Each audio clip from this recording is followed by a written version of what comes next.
జగన్మోహన్ రెడ్డి ఎక్కడ తెచ్చాడు? సాక్షిని తెచ్చాడా? భారతిని తెచ్చాడా? మీకు ఒకటి గుర్తుపెట్టుకోవాలి, క్లియర్గా 2019లో రిసోర్సెస్ ఉపయోగించడం సమర్థవంతంగా ఉపయోగించి వెల్త్ క్రియేట్ చేశాం. ఆ రోజు వచ్చిన ఇండస్ట్రీ కియా మోటార్స్ ఒక ఎగ్జాంపుల్ తీసుకోండి.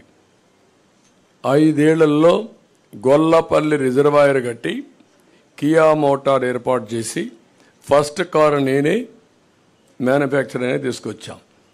ఇప్పటికి 12 లక్షల కార్లు ఉత్పత్తి అయ్యింది, ప్రపంచం మొత్తం తిరుగుతున్నాయి. దానివల్ల లాభాలేంటి? 15,000 కోట్ల రూపాయలు పెట్టుబడులు పెట్టారు. దగ్గర 12,000 15,000 మంది పనిచేస్తారు డైరెక్ట్గా. దాని మీద ట్రక్ ఓనర్సు, ట్రక్ డ్రైవర్సు, అక్కడ ఉండే అకామిడేషను అన్నీ కలుపుకుంటే ఒక 30,000 కుటుంబాలు బాగుపడ్డాయి. దీనివల్ల ప్రభుత్వానికి ఆదాయం వస్తుంది, ట్యాక్సెస్ ద్వారా 1000 కోట్లన వస్తుంది. ఆ డబ్బులతో మనం సంక్షేమ కార్యక్రమాలు ఇస్తున్నాం. మీరు ఒక్క ఎగ్జాంపుల్ చెప్పండి, ఈ 5 ఏళ్లలో ఒక్క పరిశ్రమ వచ్చిందా? ఒక్క డెవలప్మెంట్ జరిగిందా? ఆదాయం ఎక్కడి నుంచి వస్తుంది? అందుకే బిగినింగ్లో వచ్చిన ఆదాయం 5 ఏళ్లకు ఎత్తిపోయే పరిస్థితికి వచ్చింది. ఇప్పుడు అప్పులు చేశారు. ఇప్పుడు ఏమంటున్నాడు? నేనేమీ చేయలేనని చేతులెత్తేసే పరిస్థితికి వచ్చాడు. ఎందుకు చేతులెత్తేసాడు? Reason is very simple. ఇప్పుడు ఏమీ చెయ్యలేమనే పరిస్థితికి వచ్చేసాడు.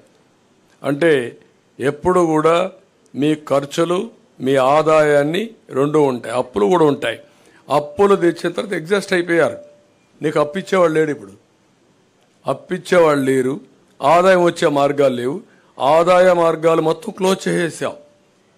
అప్పులు ఇచ్చేవాళ్ళు చేతులెత్తే పరిస్థితికి వచ్చారు. ఇప్పుడు మిమ్మల్ని జప్తు చేసే పరిస్థితికి వచ్చారు. చేతులెత్తడం కాదు, జప్తు చేసే పరిస్థితికి వచ్చారు. ఒక్క అమరావతి ఒక ఎగ్జాంపుల్.